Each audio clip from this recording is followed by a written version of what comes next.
We were in negotiations. Investing in real estate, they're winning, they're making money. What's up, everyone? Welcome to the Real Estate Educators Podcast, where we provide the education you can build on. I am your host, Kevin Amolsch. I am loving this podcast, you guys, because we are helping real estate investors and real estate content creators. So if you're a real estate investor, or if you're maybe a realtor or an agent, you're looking for investor clients, this is the podcast for you. Hopefully you like what you hear. I think you're going to today. So give me a 5-star review and share this with a friend. So we have an awesome guest with me today. I've been wanting to have you on the show for a while, Lonnie. And so thank you so much for coming. And it's Glessner, yes? Yep, that is correct. Lonnie Glessner. So you have been in this business for a long time. I think it was it 1998? You were an accountant in 98. 1998. Yeah. So you were an accountant, financial advisor, then in the mortgage business. You got some investment experience. You tell me you're going to beat me on the best eviction story. So we're going to find out today. Yeah. Welcome to the show. How's it going? Well, thanks for having me, Kevin. This will be fun. I always love doing these podcasts or radio shows that I've done. So yeah, I'm excited to have you. So I know I gave you a really short intro there, just a couple of sentences. So why don't you tell us a little bit about your background? He said way back in 1998, you became a mortgage I sort of broker. Stumbled into the mortgage world. I was working at a bank I started in banking in 89 in college and continued with it through grad school. And I graduated in 97. And at the end of the year of 97, I started asking, okay, I'm really bored, not making any money in the traditional side of banking. What else can I do? And they say, well, you can always become a mortgage loan officer or financial advisor. So I interviewed for both positions, and I liked the financial advisor idea, but I thought, I'm 30 years old and I have no money and I have no friends with money. That's going to be really hard to get started doing that. Yeah. So I said, let's go do the mortgage thing. I thought I'd try it I'll give it at least a year, maybe 2 years, see how it goes, and end up had some great success right in my first year, in the first few months. And as they say, the rest is history. Just have always loved the industry, hated the subprime days. Because I basically refused to do the loans. I did 6 of them, 5 of them were for realtors because they wouldn't do an FHA loan or wait. And I believe all 5 of them end up lost their homes. Oh, gosh.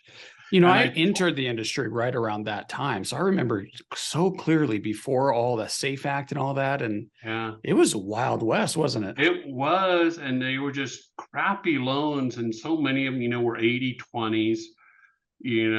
With terrible credit, high debt to income ratios, 2 or 3 year arms.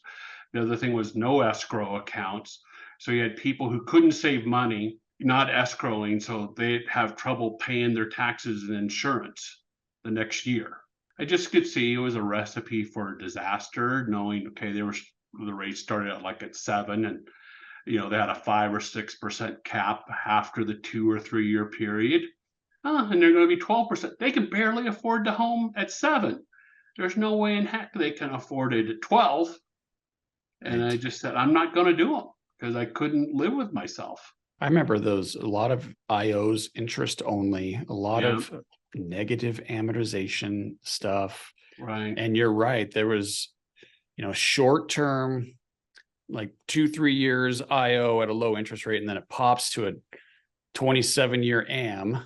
Right. And a higher rate. And it's like, I remember, at that time I was working for a company called America's Mortgage. And I was working in our tech center office, and we used to have wholesalers come visit us all the time. I remember we had 2 of them from 2 different companies. I remember they both came in that summer, summer of 06 probably, or 7, and going, hey, we can now do no money down loans down to a 540 FICO. I point blank asked them, so do you guys get an extra set of house keys at closing? Because you're going to foreclose at that FICO score. And they looked at me sort of like you are, laughing, go, what do you mean? That's a funny question. It's true. There's like an 80% chance of serious delinquency or default at that credit score. you're gonna get the home back. So you might as well get an extra set of keys. Yeah. And so then in 2008 hit, and then the Yeah. SAFE Act, and they came in with Yeah. licensing, and then the national registration and all of that. Yeah. And you stuck with it. A lot of like that's kind of when I was exiting. I was like, I want to be on the private money side. This mortgage Right. broker side is very difficult. Yeah. You made it through, man. That's great. Yeah, and that's, I started writing my weekly newsletter for realtors in '06 because I could just start seeing the writing on the wall of what was going to happen. And as I was studying, I've been a real estate stats geek for a long time. And I was just following the stats, seeing months of inventory grow and grow and grow, and then seeing builders so overbuild. I mean, by '06, builders had 30 months of inventory of homes for sale because they ignored the demographics. As I jokingly said, from what was it, '02 to '05, they built, what was it, 80 or 90,000 homes in Metro Denver. And during those 4 years, fewer than 10,000 net new people moved here.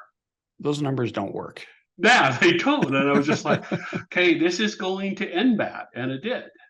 I mean, and that's the big thing, for people to know today.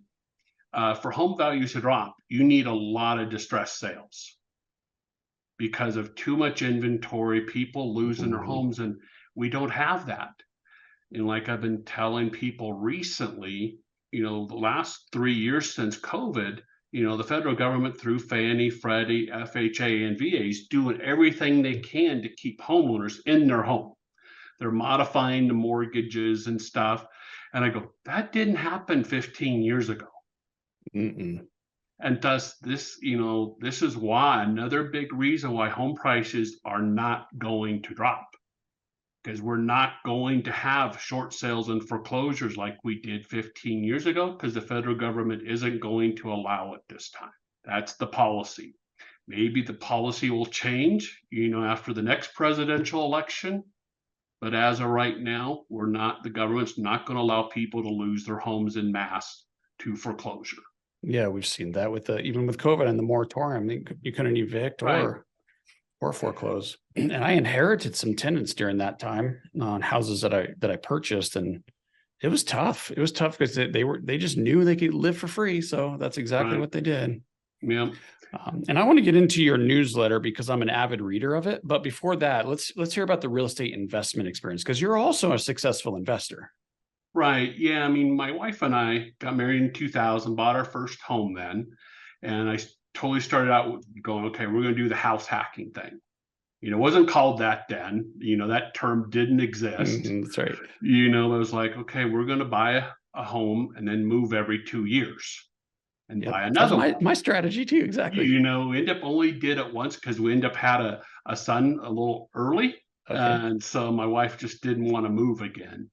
But that was how we started, because I loved playing Monopoly as a kid and still do as an adult.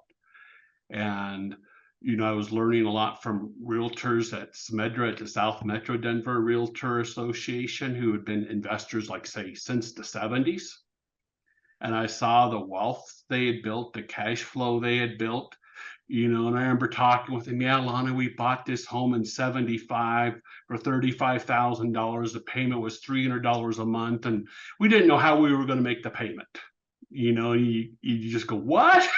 Yeah, right. That's what I'm saying. I'm trying to compute that in my mind.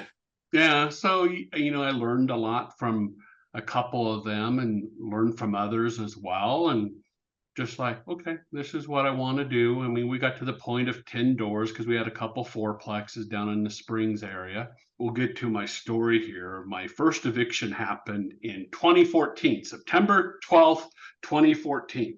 All right, let's hear it. Day after, 9/11 and stuff, anniversary. And we had been renting to a single mom. The first year had gone well, no problems at all. And we had rented to her because her younger son and our son were close friends. And then she had an older son as well. And I thought they'd been evicted from a couple other homes and stuff. So we rented to her, out of generosity of our heart and stuff. And we really liked Nick. He's a good kid. And so first year went fine. Second year, well, she had some psychological issues, and she decided to self-medicate with marijuana and then cocaine. And so things didn't go well.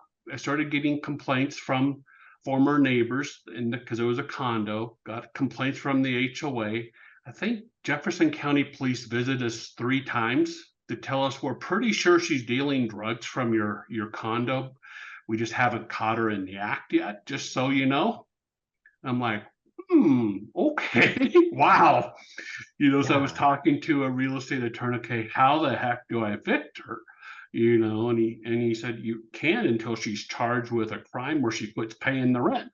And thankfully, in August of that summer, she quit paying. She didn't pay the rent. She didn't pay beginning of September either. So we had started the eviction process in August and evicted her. We had to bring in, what was a 30-foot dumpster for all their stuff, because she didn't come to even clean out her place. Like when we were cleaning it out, we found hundreds, if not thousands, of photos and video cassettes. Shoot, I found her boy's social security cards. She just left everything behind. And so, and once we got in, it's like, oh my God, there was a lot of damage. Had to re-drywall several walls, redo the carpet and flooring throughout, repaint, the normal stuff that happens with, when you're evicting someone. But then the next day, we got a call from Child Protective Services.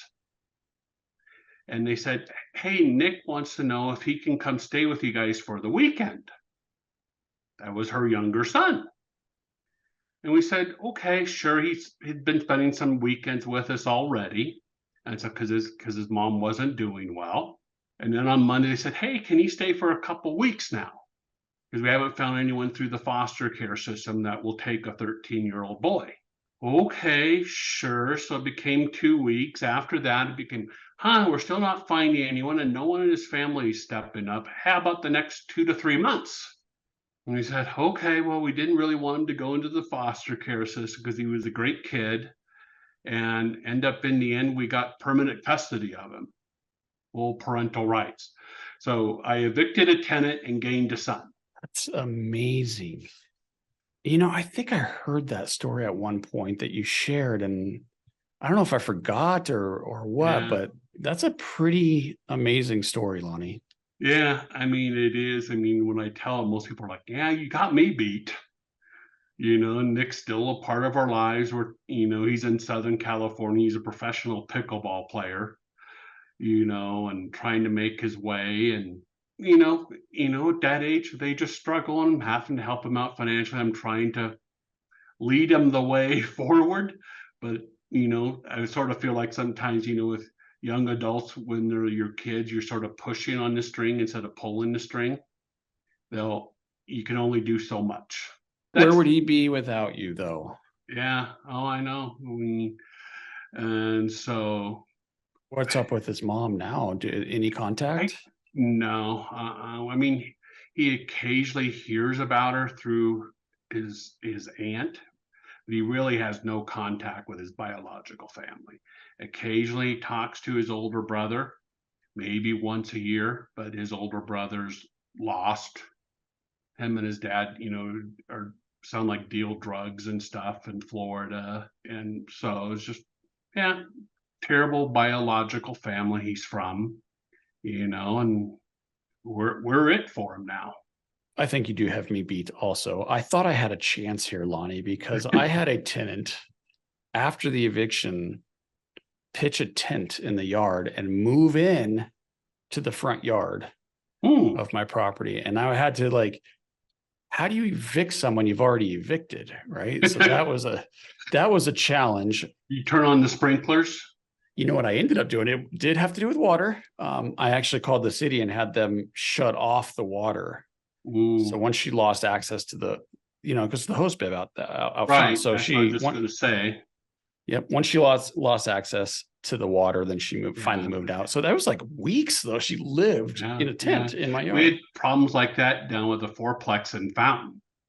There was at the south edge of Colorado Springs, and we had homeless living in the area along the river and stuff. And we finally had to cap off the water the water faucet Oh, because they and the just two couldn't use water it. faucets, because we were facing the same thing. Yeah, that's funny.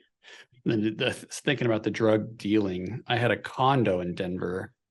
I didn't end up evicting them. They moved out on their own, but the cops definitely were on to them and raided the unit with, like, those big hammer things that knock the door down. Oh yeah. Right. They went in. So that was a mess to clean up. And then of course, dealing with the HOA after that was because this is like an older community. I want to say it was 55 and up, but I don't know if that was a requirement. Okay. There's just a lot of retired and empty nester kind of thing. So that was a tough one too. Mm-hmm. But I never gained a son from an eviction. So yeah. So all right, you win. Okay. All right. So you talked about some of the people you were working with or learning from in Smedra, the association for realtors there. That seems to be a common theme. Everyone has help or motivation, some type of mentor or someone to inspire to. So who there was the biggest influence on you and how'd that work? Oh gosh. I mean, a couple of them. I know one of them, I know Jim has passed away. I think Dave is still alive. I'm not sure. Dave Cox is his name. And so just had gotten to know them and talked with them and seen their portfolio and what they were doing. And I learned from others. I had another client who was an Allstate insurance agent in Boulder who was buying, a bunch of duplexes. He was working with a builder and they were building in the Elyria, Swansea area. And, I think I helped him with, 9 or 10 properties. He was buying duplexes there as fast as the builders could build them, and just learn from others. I mean, it's one of the great things about the real estate investing community. It's such a sharing network, pretty much everyone's willing to share their stories and their wisdom and advice. I agree. You just don't see that anywhere else. And so that's one of the, I love our community, with that. And that's, why I'm here, or like I'm just putting back together, updated. I started teaching a class in 2018. I titled How to Create a Pension Using Real Estate. So I was just finished updating it today and working on my CE credit application because it was CE credit approved, 5 years ago. And then I let it lapse during COVID. So I'm going to start teaching that class again, hopefully in mass, of just what I've learned and how you can get there and why you need to do it. Because as I tell people, most people, unless they work for the government, don't have a pension. Social Security for a huge majority of people is never going to make them rich, and most people don't have a clue of how much money it takes to retire well. Right. They don't understand of where I show them, okay, here's what's known as the 4% rule. I've had a lot of financial advisors now tell me, because of longevity, they're using a 3% rule instead, where you can only withdraw 3 to 4% out of your IRAs on an annual basis and hopefully not run out of money. Right. So on $1 million, 4% is $40,000. And I go, okay, that's okay, but you're not going to get rich off of it. No, ideally you don't want to draw any. Right. I mean, and so the average Social Security benefit's about, what is that? I just looked at, I think it's $1,700 a month. So if it's a couple, a lot of times one has more than the other, so they may get $2,500 to $3,000 a month in Social Security, have no pension. Maybe they have $1 million saved, but most likely not. I just try to teach, other options and show them, okay, what's going to be easier? I show in my class, is it easier to save $1 million, or is it easier to buy 2 single family homes in Denver and have them paid off by retirement? Love it. And I go, I prefer the real estate side of things because, yeah, I have to put up the cash maybe to buy them. But guess what? I'm not the one paying the dang mortgages. My tenants are, and it's amazing. And over time, it is going to go up in value. I mean, I know there fluctuates, and you know that better than anybody. Yeah. But over time, it will increase in value. Right. Rents should be increasing. Yeah. And so that's just what I show in the class, and the different types of properties to own, how to finance them, or where to find the cash, some property management tips, that kind of thing that I've learned over the years, and all that. So it's been always a fun class to teach. So I'm going to start teaching it again. Are you going to do that in person? Yeah, I prefer to teach in person. It's just better. I can do it online. In fact, I was just talking with Jared over at First Alliance Title about, because they've done some Zoom classes with CE credits because there's extra requirements. Yeah, I've And he said, done those. and I was like, do I do them? And I think if I pretty much will always have a title company sponsoring my classes. So if I have their sales rep, monitoring stuff, I think I can do it then. But there's no way I've had with me success with that. There's no way with me teaching that I can monitor people. Yeah, I think you're supposed to take like screenshots of their camera being Yeah, on. I don't and all know that. exactly how it works, but there's just no way. And it's sometimes hard for me to even go to the chat box and stuff because I'm just covering so much material. Yeah, it's interesting you say the title company partnership, because I've had the most success with that as well. When we do a class right now, Lonnie, on our own, the turnout just isn't there. We might get 3, 4, 5 people. And so we're at the point now where it's like remote or nothing. I'm with you. I want to teach live in person, but we're having trouble getting people to show up. Yeah, and I was having troubles too, this past winter. We were finding, maybe a 40% show up rate, in person, have 20 register, 8 show up. And I even started calling everyone the day before, just to see if it would help. It did a little bit, but still there'd be people, oh yeah, I'm going to be there tomorrow, and then not show up, for whatever reason. The dog ate my homework, whatever. And they're the ones that are going to retire with the $1 million and try to live on 40 grand because they're not doing anything. Yeah, it's just, not this class. I've taught, 6 or 7 other classes too. Like I've been teaching for the last few months a stats class because I've been on Smedre's stats committee for 5, 6 years, sort of their lead stats geek. And so we've been wanting to. I'd started on this class for sort of a stats 101 class for realtors back right before COVID hit. Then, the world stopped. So finished it here, or was it January, and started teaching it. And I teach it at Smedra, and we do 2 hours of CE credit because we combine it with some other stuff. And then I teach it on my own for an hour, 60 to 70 minutes, something like that. And it's just fun. I go through the 9 key stats that I track, on a monthly basis. And that's specific to Denver, I assume? Yeah, it is. I haven't tried to do it elsewhere. I might, but I haven't done that yet. Part of it would be difficult because I have years of data at my disposal, and I've been watching this market, for nearly 20 years. So it'd be hard to go and do it, say Springs, Fort Collins, or something like that, because I'm not the expert there. Do you find that your turnout's better on a class that has current statistics? Like I would think the turnout would be better. Yeah, we've had good success. I've taught it 3 times at Smedra. Even when I taught it in July, we had, I think, 35 realtors show up, that's huge. That's huge, for summertime classes. Yeah. And we get rave reviews about the class, which is great. And I've taught it some of my own for just an hour, and, get good turnout, and I'll be teaching it again here, soon. And it's just a fun class to teach because most realtors aren't very good with numbers or stats.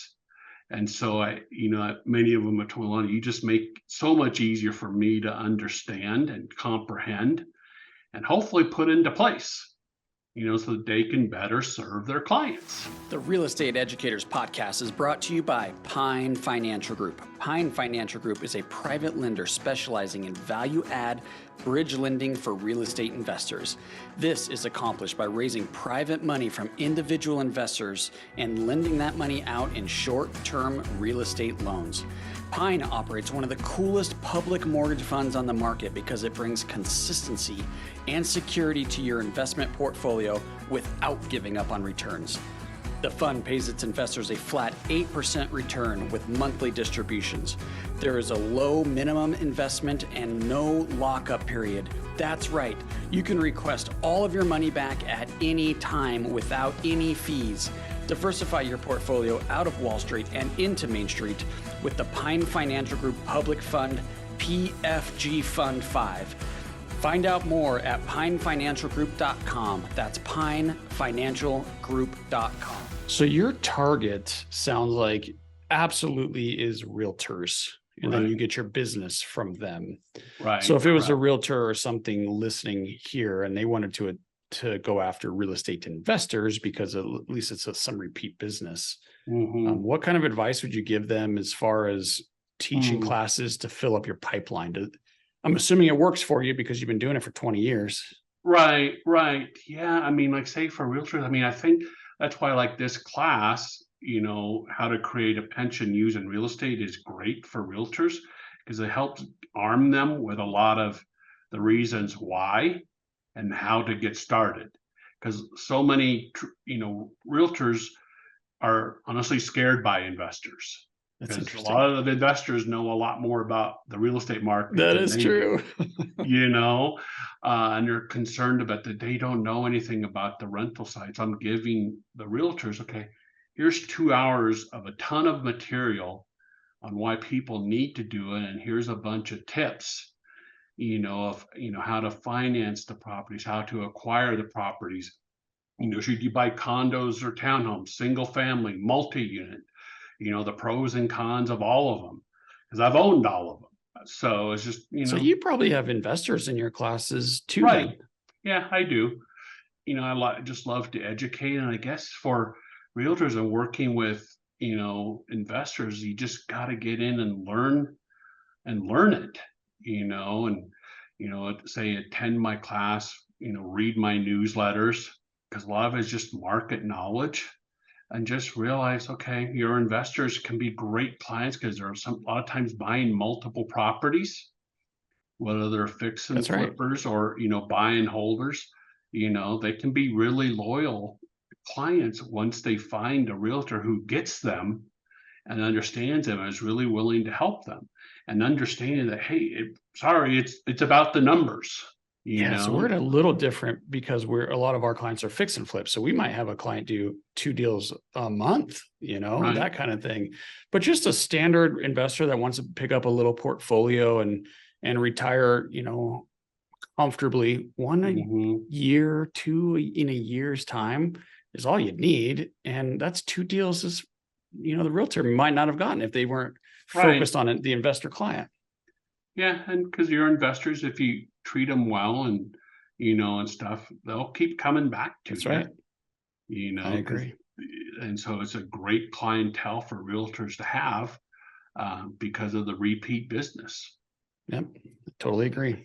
So let's talk about this newsletter. First of all, we want to make sure we know how to get on it. So if anyone's listening that wants to join it, but tell us about it, because what I like about it, Lonnie, is it's so short. Like you give me so much information and you break it down so I can read this 2 paragraphs and then I can read this 2 paragraphs. It's not like this long, full of articles and all this. So tell us about, I guess I kind of just did, but tell us about your newsletter. Yeah, I just started writing in 2006. I've been using Constant Contact the whole time.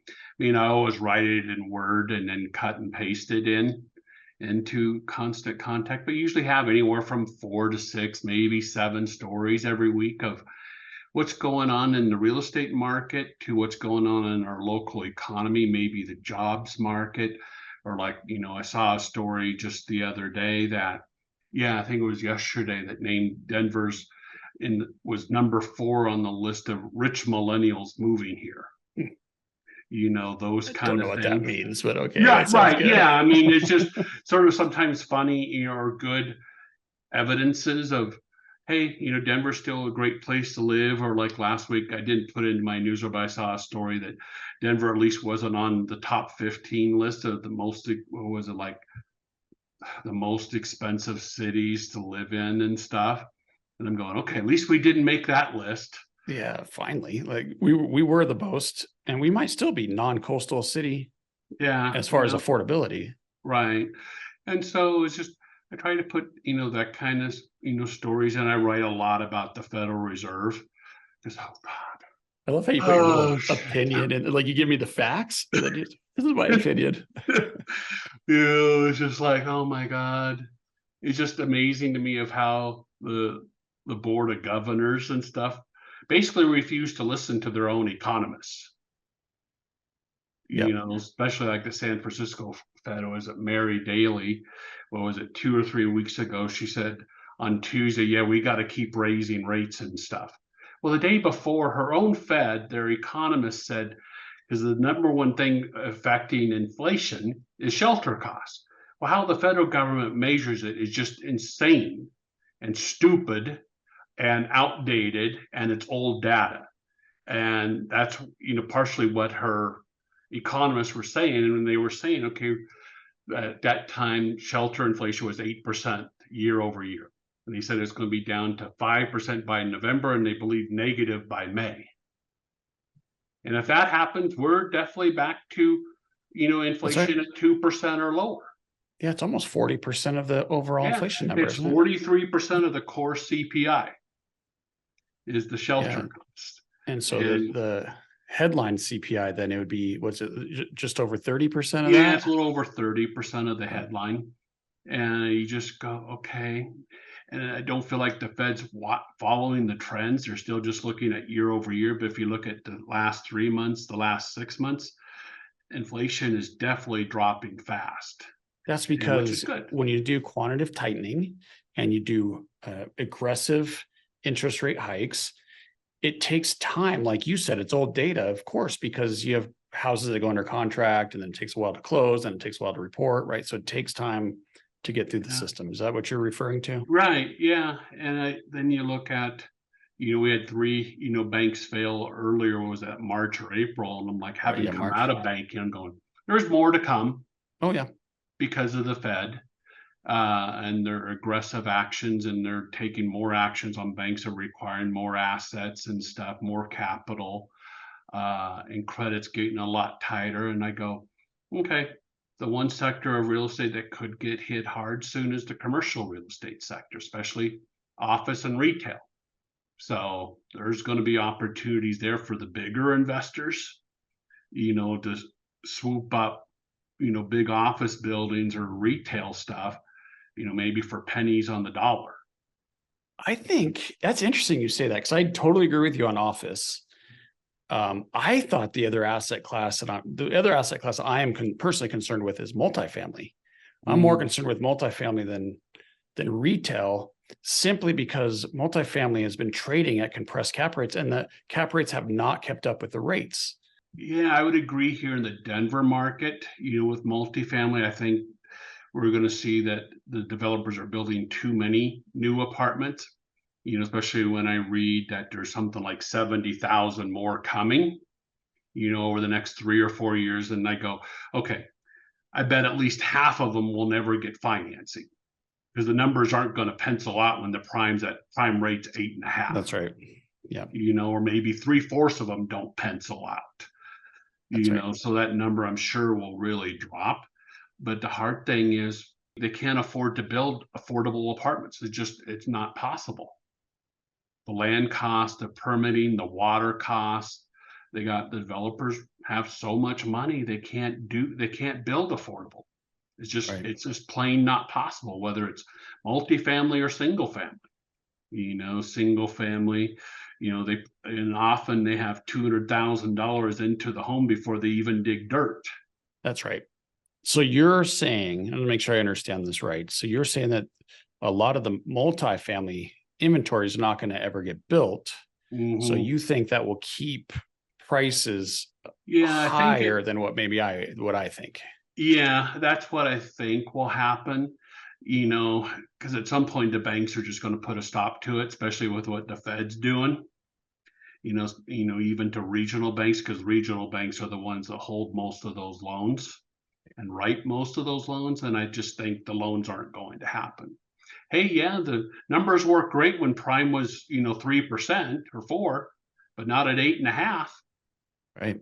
The numbers. Well, that's what I was saying about the cap rates. I mean, especially Denver, but I'm seeing this all over the country.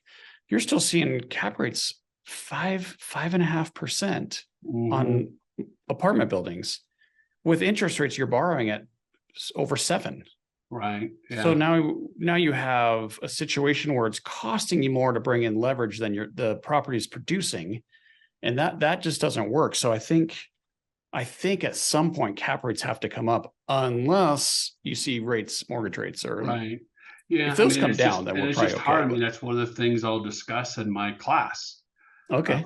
Of how to create I might have to come. using real estate. I mean, there's 4 ways to make money, and for years people have just been focused on the monthly cash flow, which is flipping awesome. But you're not going to get cash flow in Colorado anymore with 25% down on a single family home. You're probably going to have to put 30 to 35% down just to break even. Mm-hmm. Yep, we're seeing that for sure. And you're seeing that on the any commercial, because the debt service coverage ratio is right. So we're seeing 40, even more % down to get those to work. And so you just go, okay, you got to remember it's a long-term investment. So if you're going to own it long-term and you're vigilant about raising rents, on an annual basis, and then refinance when you can, you hopefully that number will go positive within the next 2 to 3 years. But you got to be able to go, okay, I'm just breaking even, and that's that's as good as you're going to get, maybe. And unless you find like some off-market stuff that needs rehab that nobody wants, and you can add value. So we are still seeing cash flow in those. But yeah, if you're looking right out of the MLS, something ready to move into, I agree. Yeah.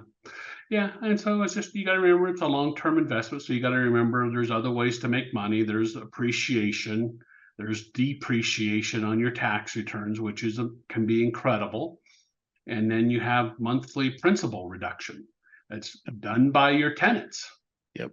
They're paying down your mortgage. And it's always fun to talk with. I've probably helped over 1,000 first-time home buyers in my career. And it's always funny when I hear them say, well, I don't know that I want to pay a mortgage. And I go, you already are. That's right. You're paying somebody else's. You're paying your landlord's mortgage. And you're going to help him or her retire or pay for their kids to go to college. And they just have this look on their face like, oh my God, they'd never thought of it. That's so funny. Okay, so the newsletter is amazing, especially if you're in Denver, but I think there's a lot in there even if you're not. So how do we get that? Yeah, best way, you could email me at denversrealestategeek@gmail.com. That's Denver's plural with an S, plural, denversrealestategeek@gmail.com. All right. And you probably get some clients from that, I assume, and you get phone calls and you get emails and you get all that stuff. Right. So moving on to YouTube, because I know you have a YouTube channel, you do videos there. Tell us about the channel. Yeah, I mean, I was spending a lot of money, doing the professional videos of, often 4 to 6 minutes long. I was sort of bummed I never got really any traction with consumers on them. I was jokingly telling the lady who was doing them, maybe I need to do them topless or something to get attention. That would probably work. You might get more unlikes than likes, but it would definitely work. Right. So I decided, okay, I'm just going to do them on my own and do them much shorter. Like I did, I think 2 weeks ago, I did 4 shorts, are all under a minute, where I titled them. Well, 3 of them were basically titled, who's going to return to the real estate market first, the chicken or the egg? With the chicken being the buyer and the egg being the homeowner, the seller. Okay. And you look at the surveys that have been done on the buy side. John Burns Real Estate Consulting did a great survey back in April where they asked 1,200 plus people who want to buy a home in the next year. what interest rate do you need to re-enter the market? 71% of them said rates got to be under 5.5%.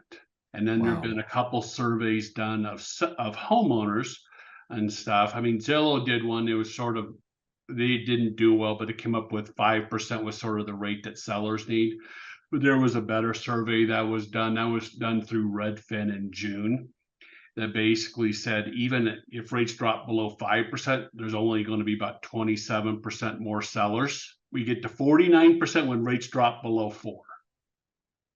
Yeah, And I now they're just getting go, close to where they're at now. right. And you just go, okay, buyers are going to return to the market first. And what I've been telling them, okay, when rates get to 5.5, there's going to be a rush of buyers, but we're not going to have a rush or a huge surge in inventory of homes to buy. So guess what's going to happen? There's going to be Such a big bidding wars good, again. They may see 5, 10, 15 offers on a $500,000 home that then sells for 550, because of the rush of buyers again. And I just go, hey, I don't know we're ever going to see a big surge in inventory, because I don't know that we're going to see rates below 4% ever again in my career, outside of a black swan event like COVID, World War III, something like that. mm-hmm. Maybe we will love to see it, but I doubt it. So those expectations obviously will be changing then. So if you do that same survey, maybe a year from now, you might see totally different results. Yeah, you might. I mean, like I've been telling agents for, a year now, it's back to the basics. People are only moving because of big change in their lives. Marriage, divorce, having kids, adopting kids, kids moving out, job changes or relocations. That's why people are moving. So you got to find out who's going through big change. Those are the reasons why people are moving. They're not moving, to put Johnny into a better school district right now. Right. Or, they're not trying to keep up with the Joneses. Yep. They're not upgrading. Nope. Yeah. Okay. So you do how do we find the YouTube? Yeah, just Google my name, Lonnie Glessner. You'll find me on YouTube. But I was just been thinking about this. I need to get it named. Mine. I just haven't done it. Too many other things going on that I'm working on. Okay. So yeah. So it's usually like just a Google YouTube me. / Yeah. It's a bunch of letters and numbers and stuff. Okay. So I just haven't taken the time to go get it named, because I think I can now. I think I have a couple hundred subscribers. But yeah, just Okay. Google me. I think it comes up first or second with Google. All right. I know we're running short on time here, but we just talked about sensitivity to rates. And right before we started recording this amazing episode, you were talking about a strategy that you're seeing realtors or mortgage people employ to get buyers off the fence. Yeah, of where I think the big thing now, I mean, buyer's biggest pain is the monthly payment. Okay, how can we help them with that? And the best solution by far is for the seller to offer a 2-1 temporary interest rate buydown, where their rate is 2% lower the first year and 1% lower the second year. Like I've calculated out the numbers, like on a $500,000 loan amount, a 2% lower rate saves them about $630 a month the first year, every month. Second year, the savings are about $330 a month. So it does wonders, for the buyer, of taking away some of their pain. And it's something the sellers can pay for and actually have to pay for. The buyers aren't allowed to pay for it themselves. So the sellers, lenders just won't allow it, and you can't do it on a jumbo loan, just conventional conforming loans. You could do it FHA and VA as well. But it's just a great solution to help get buyers moving into their new home. And I'm like, it's better than, say, having the seller pay a bunch of points to buy down your rate, because when rates do drop, you're going to lose that. Whereas, at least with a temporary buy down, the money goes into an escrow account with your loan servicer. So let's just say rates drop 1% a year from now. Well, now you can refinance. you're going to get that money back by way of principal reduction on your mortgage. So let's just say you had $5,000 still left in that escrow account. That money goes to reduce your principal balance. So you're not losing it. Yeah. So it's just, it's a great solution, for buyers. And, now that the market has slowed, fewer showings, fewer offers on a lot of homes going through price changes. And okay, to me, the buy down's a better solution for both the seller and the buyer.